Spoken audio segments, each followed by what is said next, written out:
Now, remember traders, everything that I share with you is universal. Now, I want to make this point very clear right off the bat. Everything that I share with you, every trading technique, every trading tactic, I want you to understand is universal. Otherwise, I won't share it with you. What does universal mean? My tactics, my concepts can be utilized across all markets, options, bonds, futures, stocks, cryptocurrencies. If it moves, you can use my tactics and concepts on the item. So universal as far as markets are concerned. Everything I share with you is also universal from a time perspective, which means that if you trade markets on a daily chart, using a daily chart, you're fine. A 2-minute chart, you're fine. A 5-minute chart, excellent. An hourly chart, boom. 1-minute chart, okay. Listen, the truth in markets the truth is universal. The truth is not changed because you change the way your screen looks. A change in time frame, right, is only changing your screen. It's not changing the market. You have no control over the market. You're just viewing how you want the market to be presented to you. But the truth, the underlying truth, is universal. The 20-period moving average and the 200, and when the 20-period moving average rises to the occasion and becomes more powerful than the 200-period moving average. But the 200 is the granddaddy of them all. Now, there is a moment in the market, there's a time in the market where the 20-period moving average actually bullies the 200 and becomes more dominant than the 200-period moving average. And I want to show you. All right, so let's talk about this one. All right, here I just grabbed these charts, guys, just a little while ago. All right, so what you're looking at is you're looking at a 15-minute chart of Bitcoin. Now, I want you to note that there are 2 moving averages on this chart. Now, it doesn't matter what time frame, traders. It doesn't matter what time frame that I look at an item with. I will never look at an item without these 2 moving averages, the 20 and the 200. So, of course, the red, all right, the red is the 200 and the blue is the 20. Now, what I want to show you, what I want you to be aware of is the right-hand side of the chart here. Look. I want you to note that the 20-period moving average is under a relatively flat 200-period moving average. Now, this is important. The 20 is under a flat 200-period moving average, and the 20 is rising into the 20-period moving average. Now, I want you to note that this rising of the 20 is sort of creating what some people would consider to be a wedge, or some people call it a flag. It doesn't really matter. All right, flat 200, rising 20. Now, this little triangular-like formation, this wedge or flag or whatever you want to call it, this wedge formation is trapping Bitcoin. So Bitcoin starts to, like a ping pong ball, rattle between both of the moving averages. So the 200 is serving as a ceiling, the 20 is serving as a floor, and there is a war going on. Boing, boing, boing, boing, and then finally, boom. Now, this is very important because a lot of people understand that the 200 is a very powerful moving average, but the rising, when a 20-period moving average is under a flat 200 and it's rising, and the stock or the item is obeying the 20-period moving average on the declines. What do I mean by that? It's the item is obeying the 20, which means that it bumps its head up against the 200 and drops the stock back, but the 20 halts the stock. Now that halt right there is very important. This halt at the rising 20 after the 200 has knocked the item back, that halt tells you now the 20 is going to bully the 200. The 20 is going to break the back of the 200. The 20 is going to propel the stock through the 20. The 200. And so that's the only moment in time. That's the only scenario when the 20 starts gaining more power than the granddaddy of all moving averages, the 200 period moving average. Now, notice here where Bitcoin fell through the 200, but rallied back to the 200, and the 200 now is saying, halt, who goes there? All right, knocks Bitcoin back. All right. And you see how there's no respect for the 20? So look at this carefully. We rallied to the 200, and the 200 says, where do you think you're going? Get out of here. Boom. Now look at what Bitcoin does with the 20. There's no respect for the 20. It goes above the 20, it goes below the 20, like it's not even there. It's just easily searing through. Up above the 20, below the 20, above the 20, below the 20. But look at the change. We get back to the 200, and once again, the 200 says, you're here again? I thought I told you, get out of here. Boom, it knocks Bitcoin back, right? But this time, the 20 halts Bitcoin. That halt tells you the 20 is now being respected.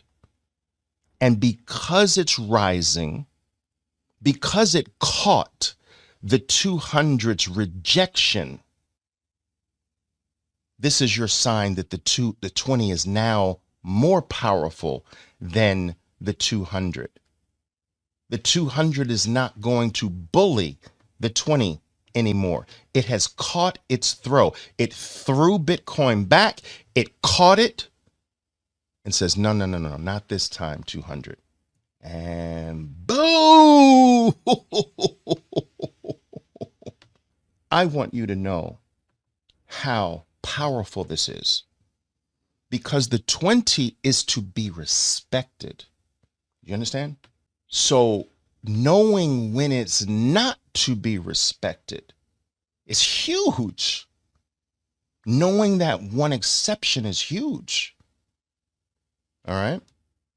And so that little wedge is a very, very powerful little space there. And it leads to massive explosions, as you saw Bitcoin do, because it's almost like a pressure cooker. You know, Bitcoin's rattling between the 2, and the 20 is saying, all right, now let's get ready to overpower. Boom! And the break of something major usually creates a major move. And that's what we saw in Bitcoin. Very, very powerful stuff, right? Very powerful stuff. I know it's powerful. Everything you get from me is powerful. This is 35 years of professional trading. I mean, these things, I didn't read about these things. There were no books. I mean, there was one book on technical analysis when I started trading. It was called The Technical Analysis of the Stock Market by Edwards and McGee. It was written, I think, in the 1950s. But at any rate, I did not get these concepts from a third party. This is not me regurgitating something I learned from someone else. This is all trial and error, starting all the way back from 1981, long before many of you were even born. Do you understand? And so this is why I know it's powerful, because these concepts come from my heart. They come from my hardships, my growth in the market, my personal discoveries. And that's why they hit you so hard. I know they hit you hard. I know. I want you to take a look at the daily chart of Bitcoin. This is looking really nice, actually. All right, so the daily chart of Bitcoin, same 2 moving averages. All right, same 2 moving averages. Now, look at the sort of like the middle part here. You see where there's this relatively flat 200 here. All right, And then you get this 20 that starts to rise. And once the 20 respects, once the item respects the 20, all right? So we get above the 20 and then boom, we fall back and the item can't penetrate the 20 anymore. That's the respect. Now we're under this cloud here. The 200 is this very powerful resistance, this very powerful cloud. But we've got to now assume that the 20 is going to overcome the 200 and propel the stock above it. All right. This is the only scenario where the 20 becomes more powerful than the 200. All right. Now there's something else that I'm seeing so clearly here. In one or more of my past videos, I've spoken to you about the fact that the market is a breathing mechanism, right? The market just simply vacillates between two states, narrow state and wide state. And then from a wide state, it moves back to a narrow state. And then from a narrow state, it can only do these two things. It moves back into a wide state. And from a wide state, it moves back to a narrow state. Now, here's the thing. You can't really know all the time, well, which direction is the stock going to produce wide? Is it going to produce wide to the upside? Or is it going to produce wide to the downside? All right, so we can go from narrow to wide down or narrow to wide up, but we don't really have to know. We just have to wait to see which direction does power come out of the narrow state. So let me show you this. So we get this narrow state, right? Now, we don't know whether or not wide is going to, we know wide is next, but is wide next up or is wide next down? We don't know, and we don't have to know. We just need power to show itself here, or power. We need green power here or red power there. Okay. Now take a look at the two moving averages. Notice when they are together here. I'm going to do this in a different color here. So notice the 200 and the 20 are close. That's the narrow state. Now look at now we don't know whether or not from this narrow state we're going to go this way, wide, or this way. Well, we don't have to know in advance. Look, green power surges out of narrow. So now we know, hey, the wide is to the upside. Let's go. Now look at how wide the moving averages are now. Your 20 is here. Your 200 is there. Now we're wide. All right. See, narrow here, wide there. Now we know from wide, what's next? A movement back toward narrow. And look at now. Now we're narrow again. And oh, wait a minute. We don't know whether or not from this narrow, we're going to go wide this way or wide that way in advance. We don't have to know. All we need is, remember, we need green power to show itself right above the narrow there, or we need red power to show itself right below narrow there, and boom, what do we have? Green power right above the narrows. I know what I'm doing. I don't know what you're doing. All right. I don't know what you're doing. I know what I'm doing. You see that back there? I know what I'm doing. That's the buy button, by the way. All right. So no matter how you look at the markets, 1 minute, 2 minute, 5 minute chart, hourly chart, daily chart, weekly chart, monthly chart, you're going to see the same things occur. Okay. And it doesn't matter where you go in terms of a market. And the reason for this, traders, I want you to understand this, is because markets don't have a life of their own. The activity in the market is driven by the activity of people, by the buying and selling of people, by the actions of individuals.